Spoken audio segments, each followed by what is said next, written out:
Hi, welcome. How's everyone doing? Good? Yeah, doesn't this feel good? Yeah, here we are again. It's been so long, but it feels great to gather again. All the conversation, live faces, and a lot of full faces, and I'm sure the masks underneath, cheery faces too. It's great to see everybody. My name is Jason Hick. I'm a board member of Architectural Conservancy Ontario London Region Branch, and I'm a homegrown Londoner. I now live with my wife and children just north of the city in Middlesex Center, and I was delighted to learn that I'm the very first board member of ACO London Region's 56-year history that's not from the City of London. Fact check me if you will, but Janet Hunton told me that, so it must be true, right? Just a few things to start. We've got a tight time schedule tonight, so I ask anyone with speaking roles that I sincerely request that you keep to your time commitments for two reasons. One, it ensures we're able to wrap up our event before the doors close at 9:30, and more importantly, it allows us more time after the ceremony to socialize, mingle, and celebrate each other before the doors close. Remember, we've been cooped up for a while, so let's give ourselves some more time to chat. The bar closes at 9:15, and of course, the doors close at 9:30. Before we begin, we wouldn't have been able to host this free event without the extreme generosity of our gala sponsors. And I ask, just please hold your applause until the end of the sponsors list. I'm going to go through them. Hassan Law, iVest Properties, A-Link Architecture, CIBC Grant Regnier Financial, Culinary Catering, Subaru of London, Timmins Martell Heritage Consultants, Urban League of London, Suntap Technologies, Y Design, and our awards booklet team of Motif Print Group and Mike Scott Brand and Design. Thank you very much.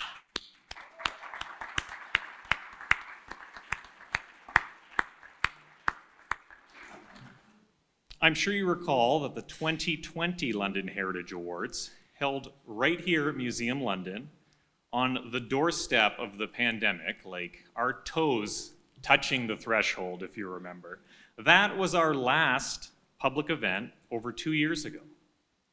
But global pandemic or not, the citizens of London and region remained the committed stewards of this generation, maintaining, repairing, polishing, and ultimately investing in our built and cultural heritage for our future generations.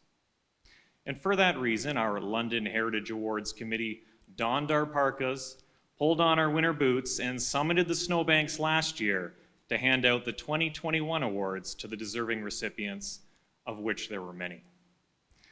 And as intimate and informal as last year's ceremonies were, now this feels a little bit better.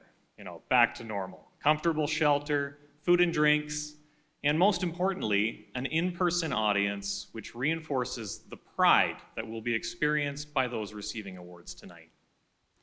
Over the past 2 years, our communities have been enduring the hardships of isolation, experiencing the ups and downs, but all the while, we still witness the passion and commitment to retaining and adapting the structures that subconsciously communicate and influence our sense of place. A great example of this community philanthropy is the Fugitive Slave Chapel project, where a humble and unassuming building that was once approved for demolition impassioned those who knew of its invisible roots, which are tethered to the soul of our city and its history. Many of those people are in attendance tonight. Thankfully, the Fugitive Slave Chapel has been offered a new location in our city where it can share the human experiences and history with tomorrow's citizenry.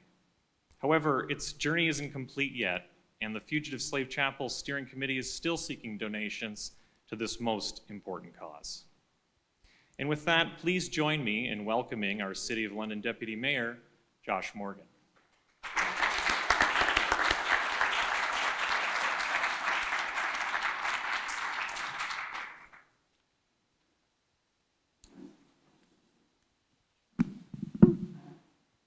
Well, thank you. Before I start my remarks, I'll say two things. One, I have no idea what time commitment I gave you or the mayor's staff gave you, so that's number one. Number two, I've only watched one recent awards ceremony, And so I'm not sure it's a very safe time to be a host, or, but hopefully this one is exciting, but not quite that exciting. With that, I will say, good evening, and on behalf of London City Council and Mayor Ed Holder, I'm pleased to join you tonight for the 15th Annual Heritage Awards Gala. I'd also like to acknowledge and thank the joint sponsors of tonight's evening, the Architectural Conservatory of Ontario, London Region, and the Heritage London Foundation. Both of these organizations do so much good work, not only educating Londoners about the rich variety of history and our city's built heritage, but also managing and providing new uses for valuable heritage properties like Grosvenor Lodge and Elsie Perrin-Williams Estate are just two examples that come to mind. As well, I'd like to publicly acknowledge the important work done by members of London's Advisory Committee on Heritage. Too often, their efforts, their commitment, and their passion go unrecognized, so I think it's only appropriate that we pay tribute to their dedication and service on this night by offering our thanks to each of you, led by Acting Chair Maggie Whaley. Without your efforts, this night would not be possible, and significant pieces of London's heritage would no doubt be lost to future generations. We applaud you for your work and your dedication. We're very fortunate to live in a city alongside such citizens and such organizations who commit themselves not only to the preservation, but also towards the celebration of invaluable heritage sites, structures, and monuments. This interest is demonstrated in any number of ways, not the least of which is evidenced by the sheer volume of nominees received for this year's individuals, organizations, and buildings. They will join past honorees, including the London Normal School, the Unity Project, the London Roundhouse, and numerous private homes throughout the London region. All nominees tonight are deserving of our gratitude. But even more than that, they're deserving of our curiosity. I encourage everyone to take time to explore the properties we'll be hearing about this evening, to read about their history, to learn about their present-day value to London, and most importantly, to dream about their future. In closing, I want to thank you for the opportunity to join you on this special occasion. And once again, on behalf of London City Council and Mayor Holder, please accept my sincere appreciation and thanks for all you do to enrich our neighborhoods and our communities. I hope you enjoy a wonderful evening. Thank you.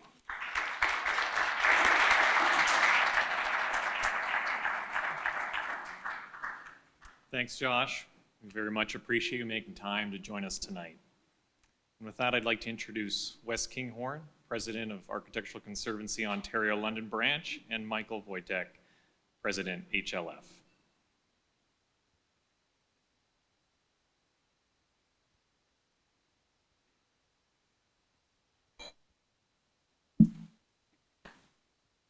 You're giving me the podium first. The nice thing about being told that you have virtually no time up here is if you don't prepare any notes, it actually looks good. So I'm here simply representing the Heritage London Foundation and the fantastic volunteers and staff that we have. And I can't claim any credit for what's happening tonight. This is our separate committee with an amazing group of volunteers who organize this. And it's a fabulous event, and we need to have more events like this simply to raise awareness of all the heritage assets this wonderful city has. So thank you very much to them.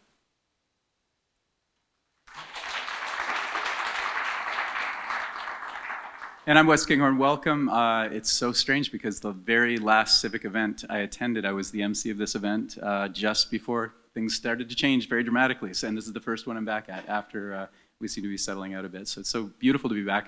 So proud to represent the ACO, an amazing organization in our city. I'm a very recent president, so again, I can claim no credit at all for what's happening tonight, but I'm thrilled. And as always, in very unusual times, pulling together a beautiful event. So welcome, enjoy yourselves, and look into what both of our organizations do. I think we both do great work for the City of London, and have a great night tonight.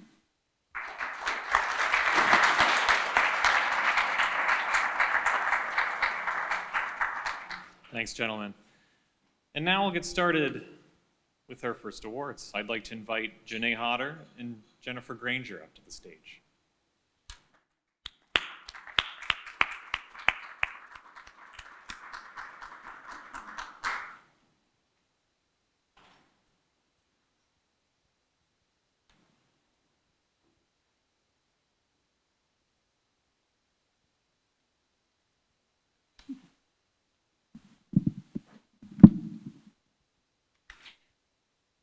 So Jennifer Granger is recognized this year for her outstanding contributions to local and regional history as a researcher and author over many years, and for her fearless leadership in two key heritage organizations, the London Middlesex Historical Society and the London branch of Architectural Conservancy, Ontario.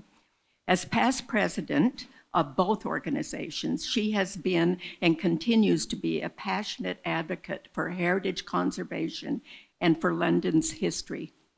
Jenny brings to her writing and research a wealth and depth of historical knowledge with an MA degree in archaeology from the University of London and a Master's of Library and Information Science from Western University.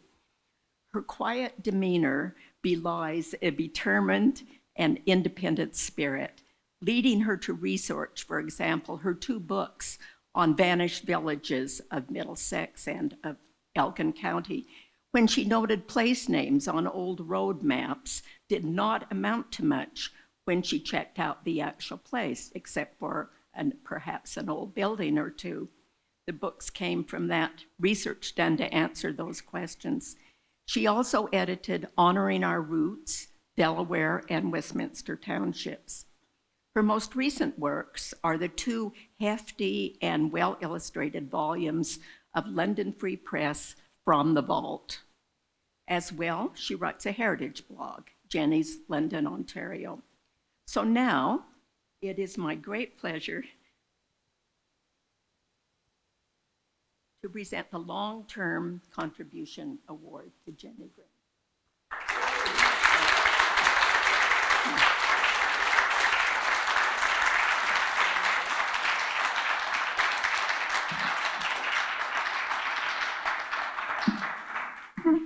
Well, thank you very much, Janae.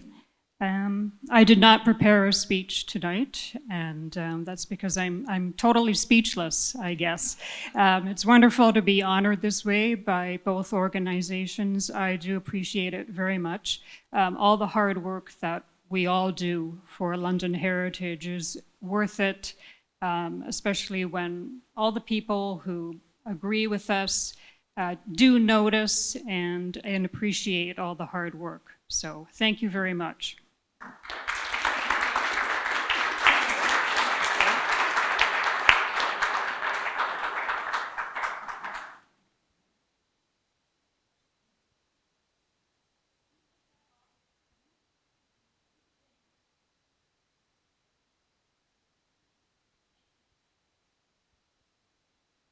Thanks, Jenny and Janae. Congratulations, it's likely long overdue for Jennifer. Now I invite John Nicholson and Jamie Gallagher to the stage.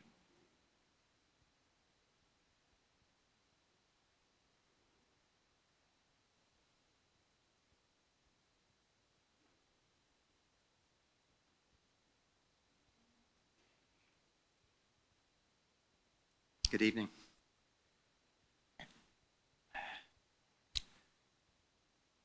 As many of you will know, Gerald Gallagher died prematurely just over a year ago.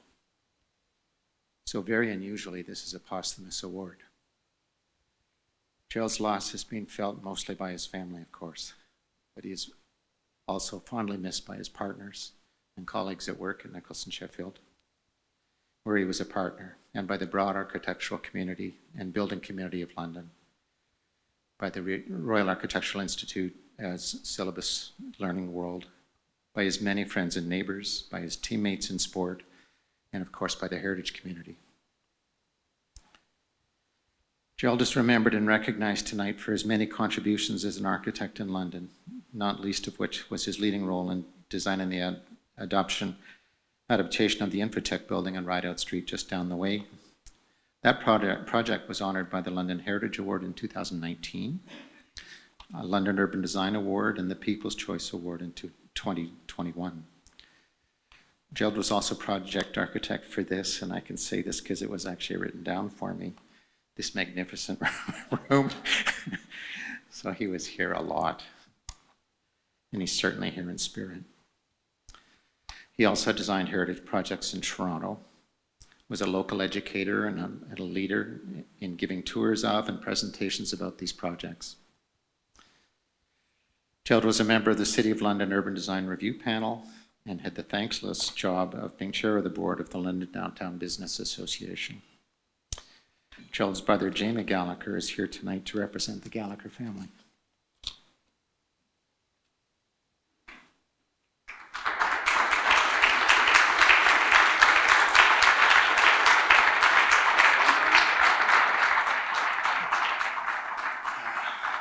Well, I should take the time and just say thank you on behalf of our family to everyone here, and giving Gerald the recognition that he wouldn't want, but he gets. The one thing I would say about Gerald, and he and I would talk a lot about, try and leave the place a little bit better than you found it.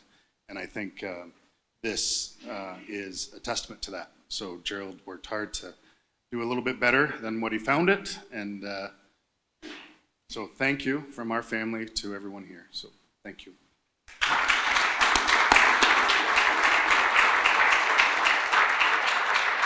Another picture?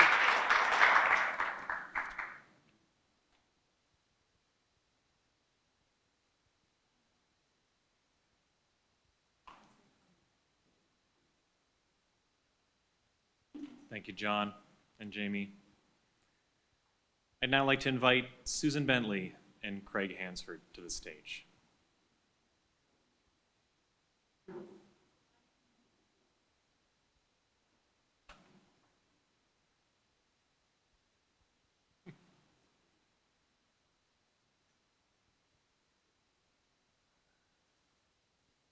Oh, glasses. I'm so sorry, but Mr. Hansford does not seem to have made it tonight.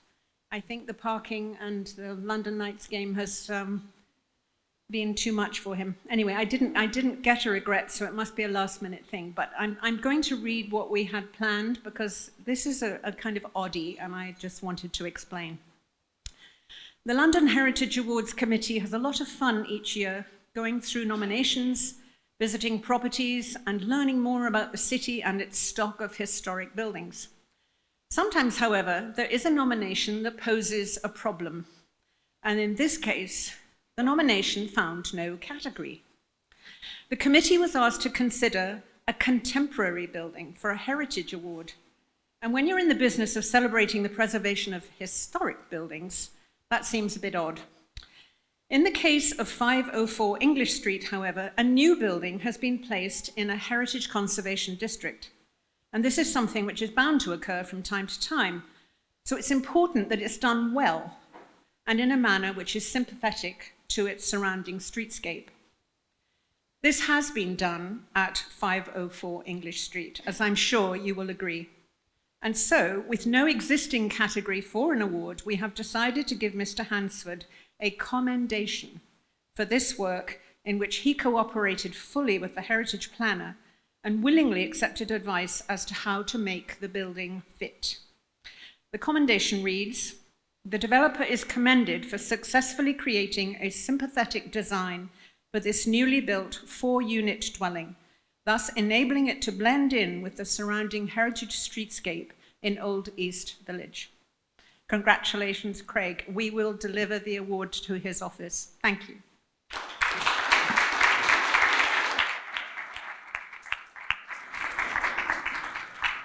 Thanks, Susan. I'd like to invite again Wes Kinghorn to the stage, along with Councillor Josh Morgan, Julie Michaud, Jeff Bruin, and Frank Filichet.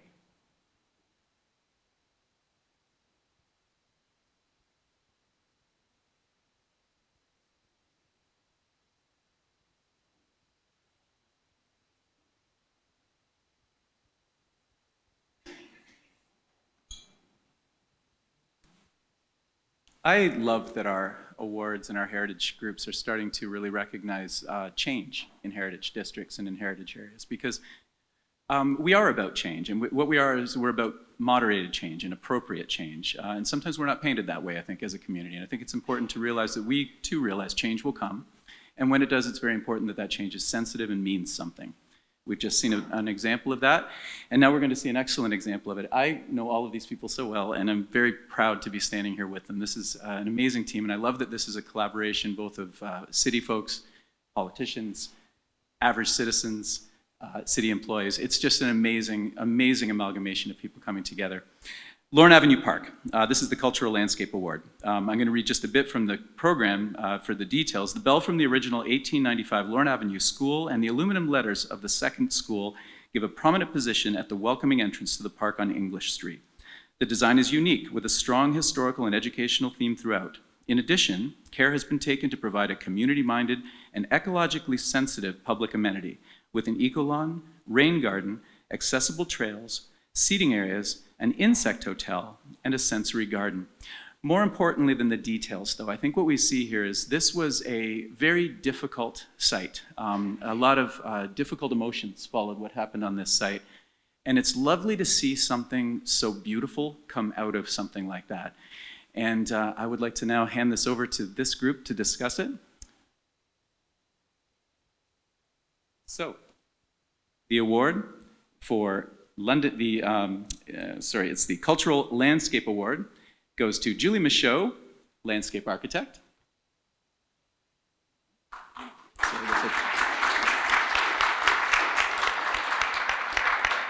We've got Jeff Bruin, manager, Parks and Planning and Design.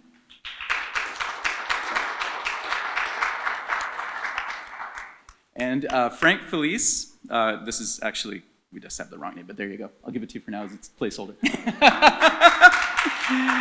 And our Deputy Mayor, Josh Morgan. Thank you.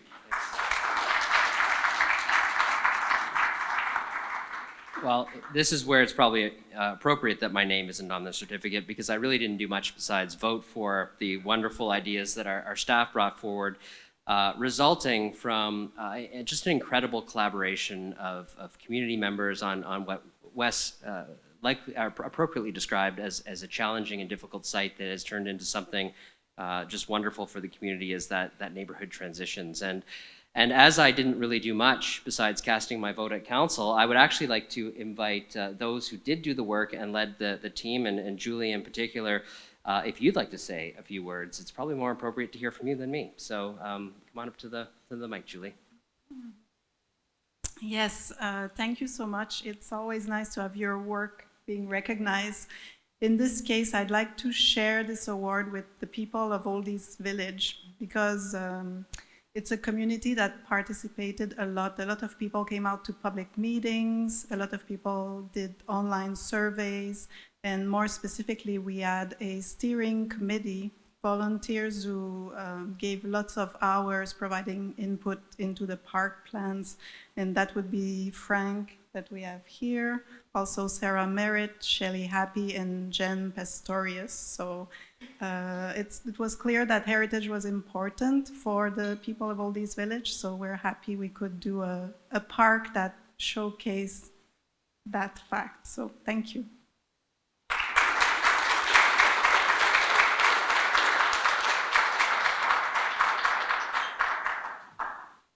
Thank you for the award, and I would just like to say that we had a lot of fun designing Lorne Avenue Park, especially the session where we had the kids come in and tell us what it is that they wanted in the park.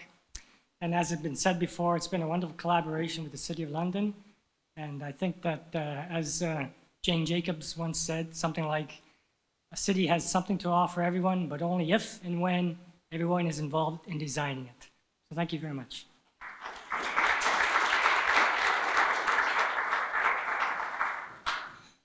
I also want to thank everybody for the award tonight, and especially Julie for all her hard work on this project. I also wanted to reach out and thank the heritage planners at the City of London, who were also very instrumental in helping develop a vision for the park and working with the community and making sure that features were maintained and protected so we could incorporate them in the final plan. But thanks again, Frank, and for all the community members we worked with. Great project.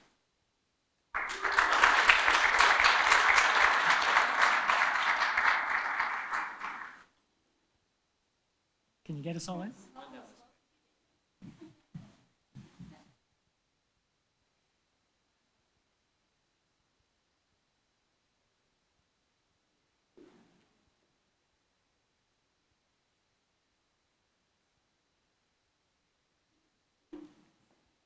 Thanks, everyone. Our next award is for Small Scale Restoration Project. Unfortunately, the homeowners Emily Yu and Shen Lung were unavailable to join us tonight due to some childcare issues. This project, while it might seem small, is actually a big deal for us. Wood windows are a sensitive subject for our organizations, as they are often the last piece of the heritage structure that are recognized as important and relative to the overall character of the building. They are also often neglected, which result in their deterioration and therefore are often replaced. So when we see homeowners investing into their wood windows in their heritage structure, that is really special to us. It's often something that is often overlooked. So unfortunately, Emily and Shen are unable to join us tonight, but we'd like to congratulate them for their investment in their property.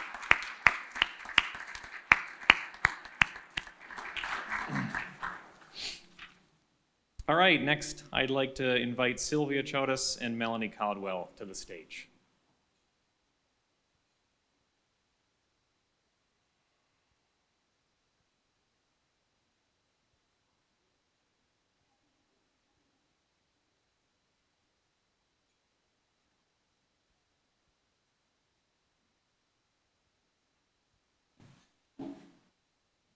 Hello, everyone.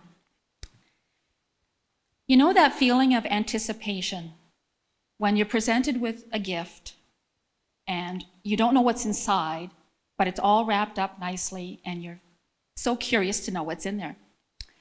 Well, imagine that you don't know who it's from and it's not your birthday or Christmas, and the wrapping paper is kind of sketchy. Now you're really curious to know what's inside behind that wrapping paper. That's the kind of feeling I think Melanie must have had with her house, because the gable was all wrapped up in aluminum siding and she did not know what was behind there. Am I correct so far? Yeah. Okay. And so it was going to be a surprise. And so the day came and she hired a professional and off came the aluminum siding, and she was hoping that behind the aluminum siding would be the original heritage features that were featured on the two sister houses beside her, because the 3 Ontario cottages were all built at the same time. And they still had their gables with the barge board and shingle infill and the windows, wooden window surrounds. And so she was hoping and hoping. And sure enough, there they were. But they were not in the best condition. All right about that. They were in poor condition. So Melanie loves her heritage house. She's made this very clear. And so she refurbished and repainted those heritage features in her gable, and she also added a finishing touch, the finial on top of the gable, the peak of the gable. She said it was so people would draw their eye upward and notice the full extent of her beautiful house. And the finial is in keeping with the time period. So all of this is just the kind of thing we love to see in a heritage homeowner who loves her house, the attention to detail. And so for that, we thank you, Melanie Caldwell, and we'd like to award you this certificate.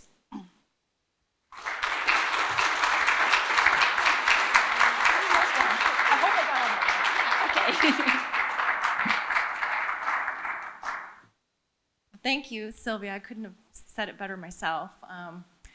This was absolutely a personal project close to my heart when I first set out to restore the gable. And never in my wildest dreams did I think that a group of fellow Londoners who share this appreciation for heritage and architecture would acknowledge me with this. So I am very honored. Thank you to the ACO, thank you to the London Heritage Foundation, and to Kyle and to Sylvia and to Susan and everyone else who was involved. Thank you.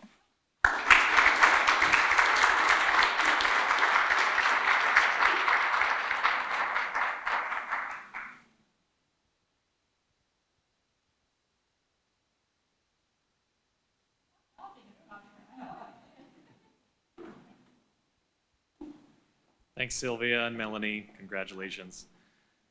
I'd now like to invite Glenn Curnow, Leif Harmson, and Mario Lontan to the stage.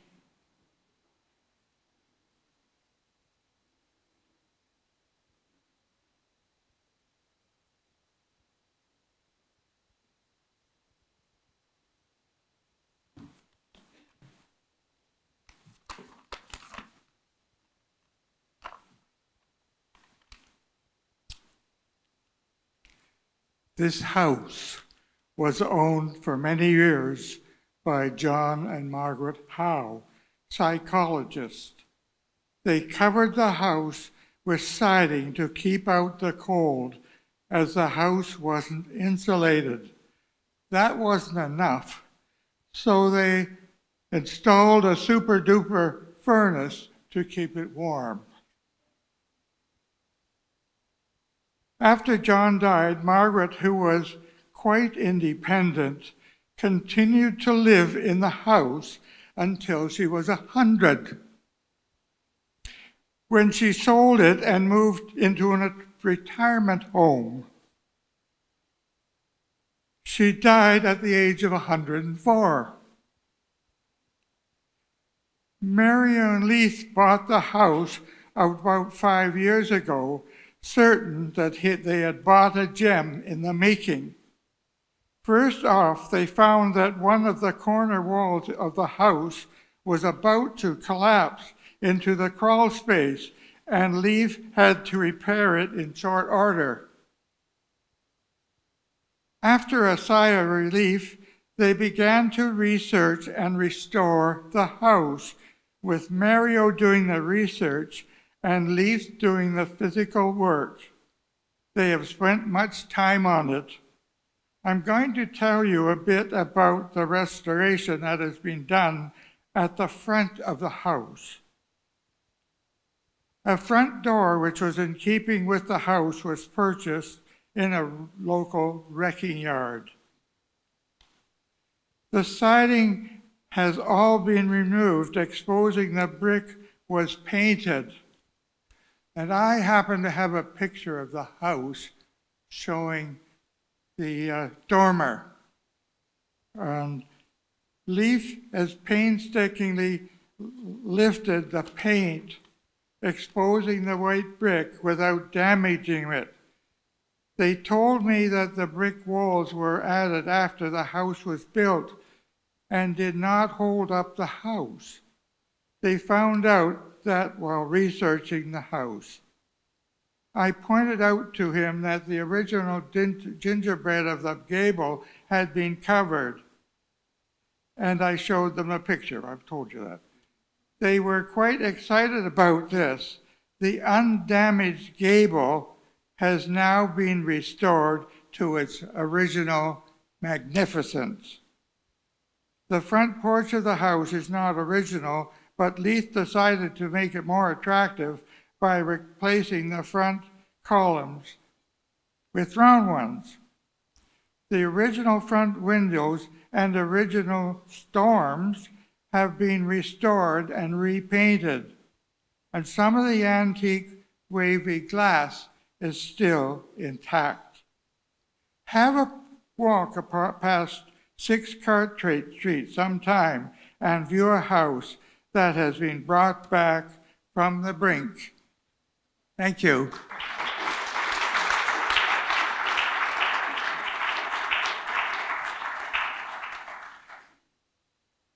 Congratulations. Thanks very much, Glenn. Thank you. Thanks. Congratulations. Well, I'd like to thank everyone here really for making this event. And also, of course, my husband who's put up with so much plaster dust and paint being tracked through the house and everything else. These are actually my work boots that I spiffed up with a little spray paint for the event tonight. And I'm relatively new in London, so it's nice for me after years of being up to my eyeballs in paint remover and pandemic to actually come out and see some people who, like me, are interested in our built environment and the history of London.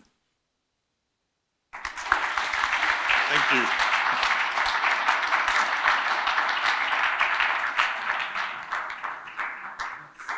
Cheers.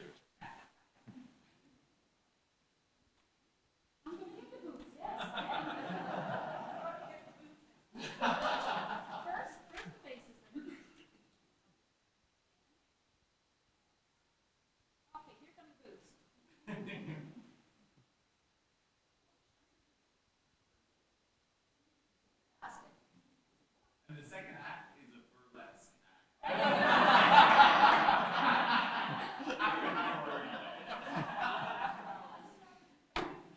Thanks, guys.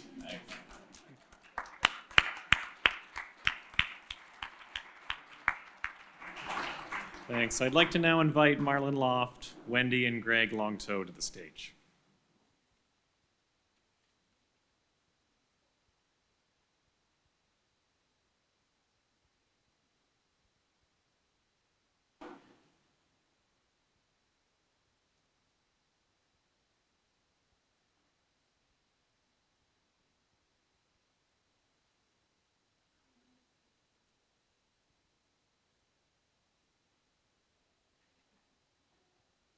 This small-scale restoration award is presented to Greg and Wendy.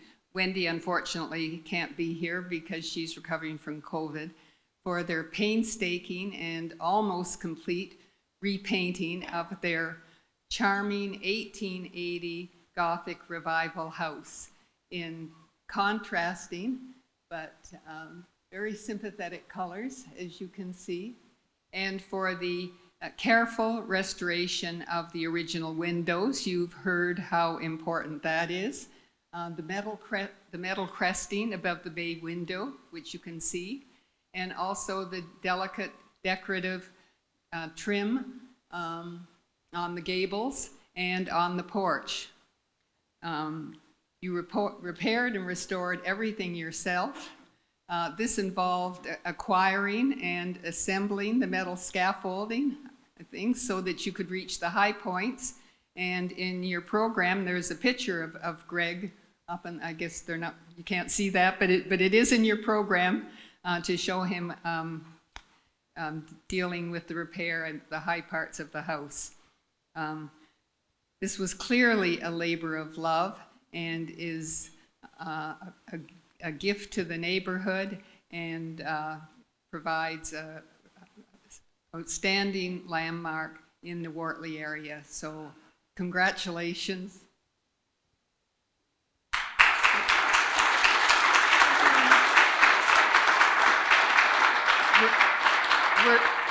We're delighted to present you with this award. Thank you. Thank you very much. It doesn't seem like a small scale award. It should be like a large scale award.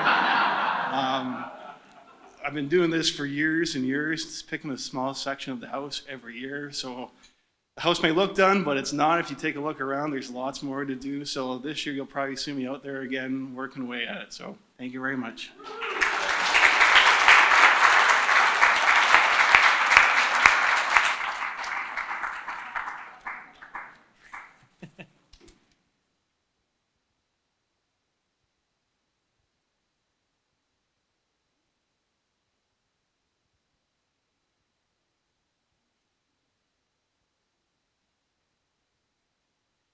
Thanks, Marlon and Greg. I'd now like to invite Maggie Wally and Brad Skinner to the stage, please.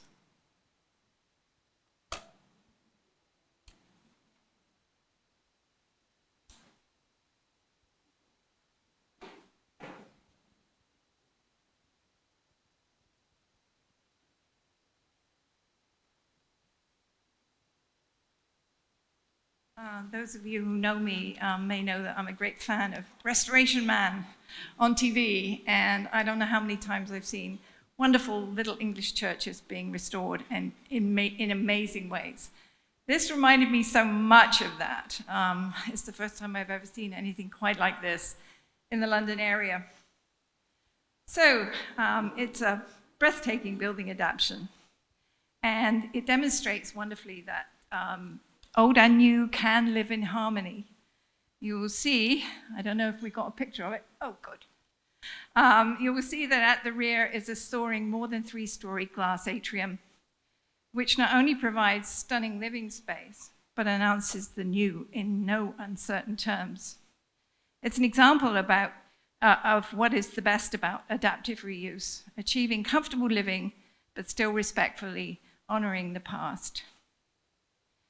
In fact, this church has been on this site since 1902, and in fact, it has a history of reuse itself, because this was actually the site of one of the first Methodist churches in our whole area.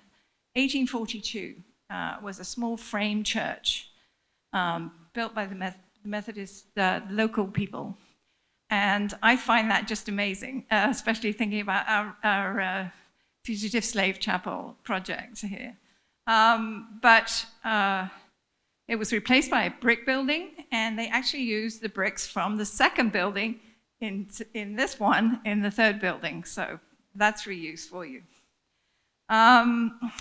Miss Constantine, who unfortunately can't be here tonight, she's the owner, but she got felled by the COVID bug yesterday.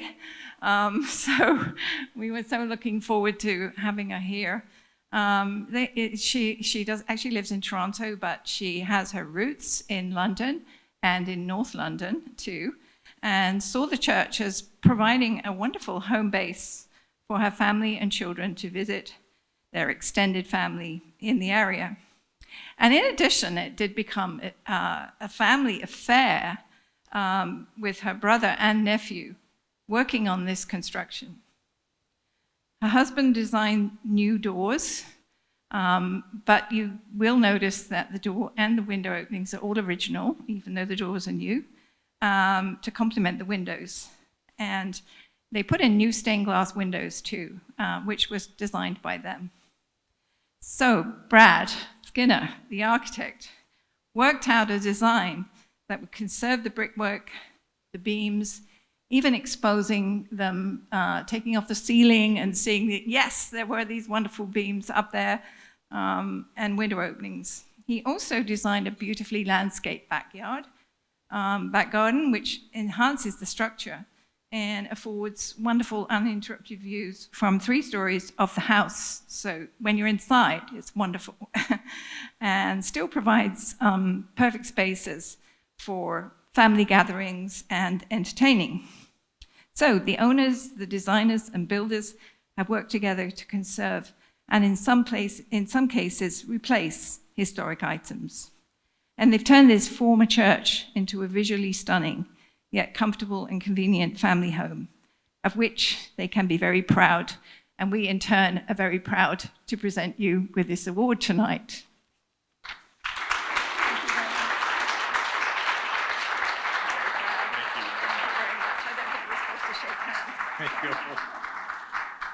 Thank you very much. That was very well described. I wish the owners were here because it was really a team effort with them and the contractor to get to this point.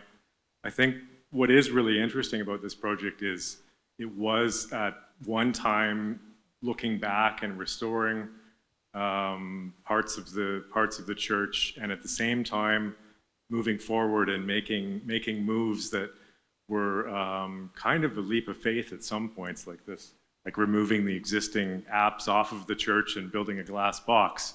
But there was always this you know, the structure that was there was wonderful, and it was about you know, creating this new use in this wonderful space. And we're really happy that you've acknowledged our efforts. So thank you very much.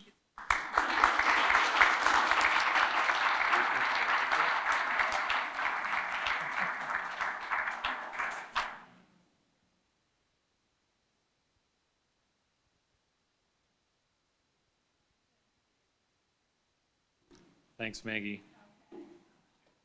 Thanks, Brad. That project actually is really familiar to me because I happen to live down the road from that building and have been kind of witnessing its transformation over the past many years, whereby 4 years ago, 5 years ago, the building was sold as the congregation kind of dried up and shut it down after 188 years. And it's exceptional that the building was retained because, in fact, the other, it was an Anglican church in Burr, was actually removed maybe 20-some years ago. You can still see the steps that would have led up into the front door and the mound of earth that was once the foundation surrounded by the graveyard. I'll also speak to Andy Constantine, the contractor. It is too bad he's not here tonight because he also made a lot of good decisions relative to the project. I also helped him source out some buff brick that he was looking for when they deconstructed the nave on the back. They actually reused all that brick, I think he hired some nieces and nephews to chip all the mortar off, and they reused that brick. You know, Maggie spoke to how the brick of the second building was reused into the third. Well, in this case, the brick of the third building was reused again into the fourth building, which is the garage, and also into the gate posts. There's a beautiful fence along the roadway. I also have another personal connection to this church because I happened to buy a bunch of the old wood windows out of the building and have been repurposing them for my garage. So it's a wonderful building in the community. You can see it driving up Highway 4, and I would really recommend anyone to spin by and have a look. It's really remarkable and so wonderful. Thanks, Brad, for coming. And it's also funny, I was going to nominate this building myself. I told Andy years ago, I was like, this is a fantastic project. Turns out Brad beat me to it, so wonderful. Thanks, Brad. Thanks, Maggie. Okay, next I'd like to invite Michael Wojtek, Bishop Ronald Fabro, Father Steve Lusek, and Bruce Yalmans to the stage.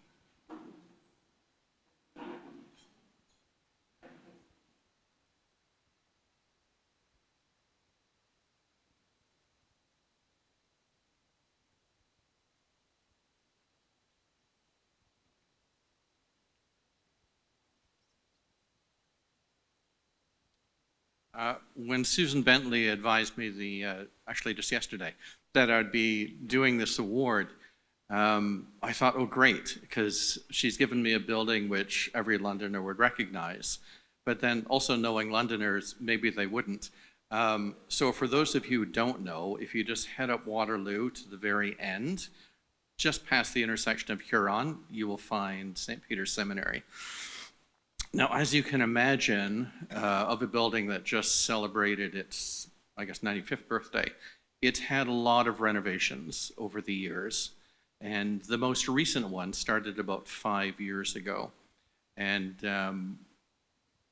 both the bishop and the architect can correct me if I'm wrong, but I think one of the goals of the renovation was that the building remain in use throughout all the work. And you can imagine when working on a building of this size, that was likely no small undertaking, because not only did you have seminarians, you would have had King's College students, you'd have lay students using the building throughout the work. And so what they did was sort of a top-down approach, starting with the roof work, which I think was done by RTM contractors, roof tile management. And then Brunenko Construction started with the 5th floor and the 4th floor, completely renovating them, moving entire hallways, changing the size of all the rooms, adding a giant elevator shaft at the back of the building.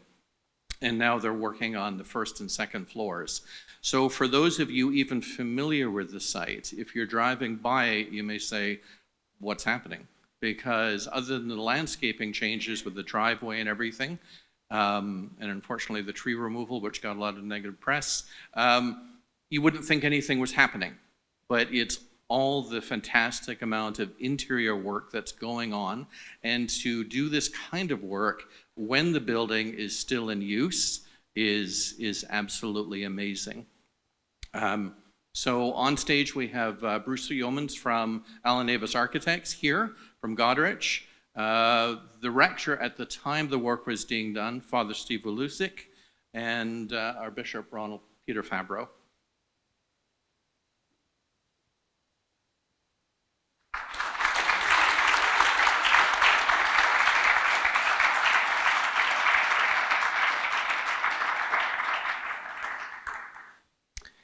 Well, thank you very much.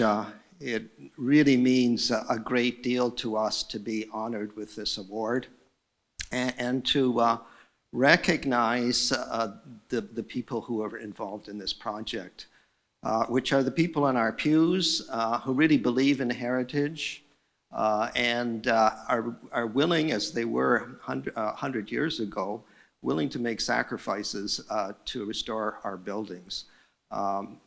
Our St. Peter's Seminary serves London, and our diocese, but dioceses across Canada, and many other dioceses contributed to this project, particularly the Diocese of Hamilton, in recognition of the education of their priests for over 100 years at our seminary. I when I came here 20 years ago, this has been my project, some of the priests talked about the cells that they lived in at the seminary. One priest said he could stretch out his hands and touch the two walls of they were monastic cells. So now I thought this really developed a missionary spirit in our people.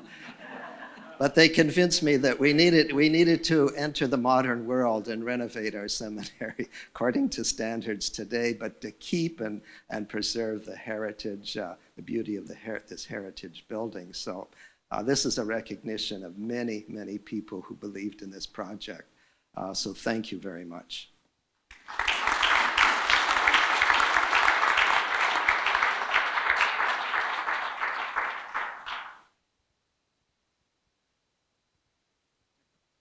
I would just like to say thank you as well for the recognition. It's been a long project for our office, and we've been quite involved in the seminary for a number of years.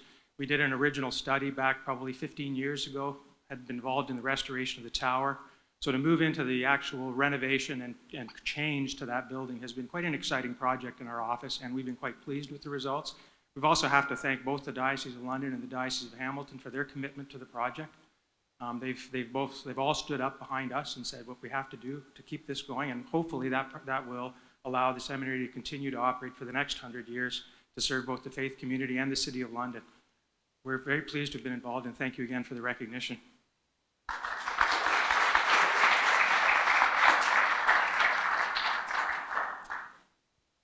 St. Peter's Seminary is a living, breathing building that has served hundreds of seminarians and those in lay formation for the permanent diaconate who now serve across Canada and into the United States. We knew that even though this building was built in 1926, first opened, that many people had a big stake in the renovation work that was about to begin a few years ago. And so before we started our project of renovation, we involved ourselves in many conversations, much dialogue with our seminarians, our alumni, lay students, the staff who work day by day in the seminary, our faculty who teach there, and with our partners as the Diocese of London, Diocese of Hamilton, King's University College, and of course Alan Avis Architects, who had so much input to give from their wealth of experience. So this project that we have undertaken has involved the voices, the input of many people. We hope that it will serve the people of London and the people of Canada for the next 100 years to come. So thank you very much to the London Heritage Foundation for this tremendous appreciation tonight. God bless you.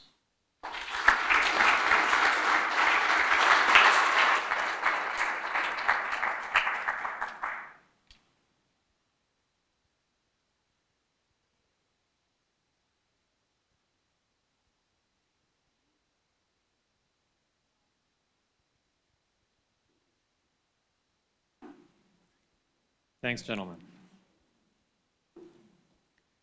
I'd now like to recognize London's heritage planners seated right here next to me, Kyle Gagnon, Laura Dent, and Michael Gregwall. And I'd like to invite Michael up to the stage.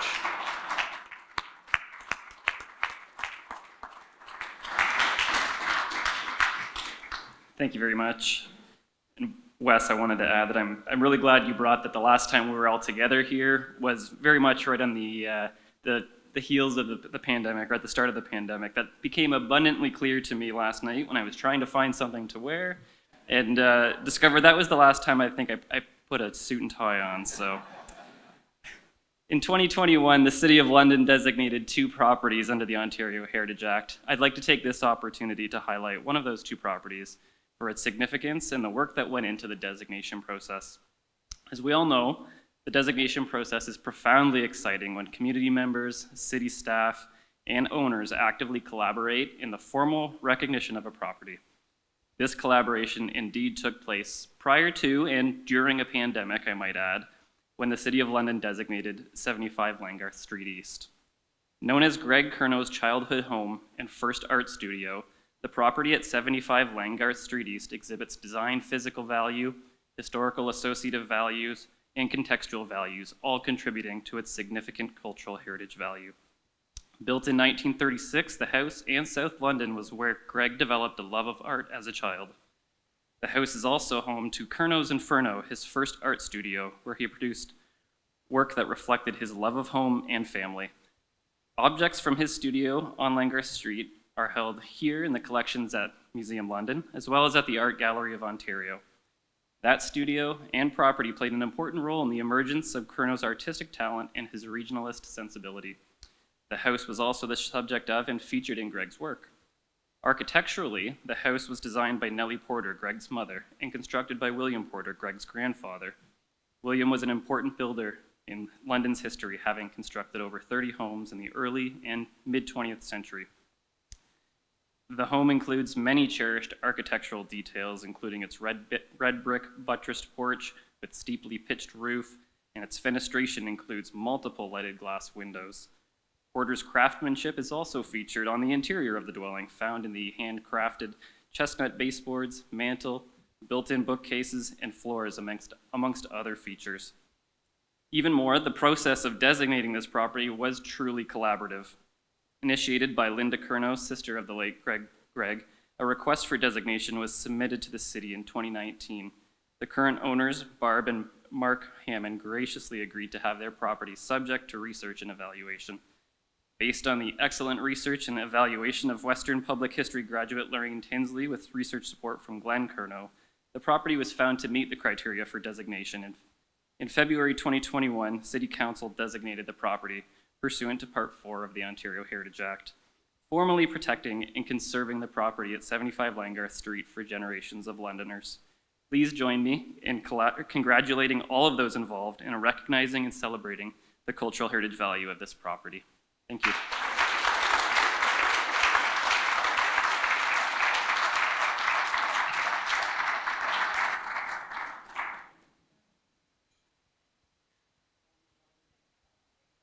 Yes. I grew up in this house. Incredible. I'm Greg's brother. Would you like to come and speak about it? I don't think so. Oh. I can say that the flag holder was put there by my dad during the Second World War, and we put flags in to celebrate the victory. Incredible.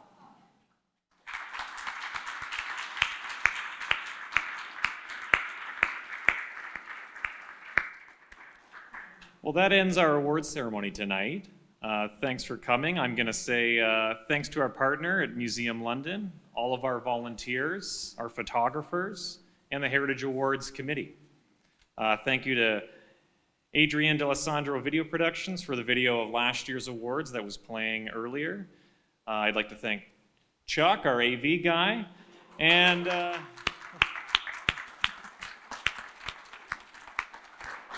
now I invite everyone to come and join us for food and drink and conversation. So thank you very much, everyone. And oh, Maggie's signaling something. Oh, yes, Maggie, of course. Yes, if anyone's interested in joining Architectural Conservancy Ontario, London Region Branch, we have membership forms in the foyer on a table. Please find me and I'll help you. Thank you.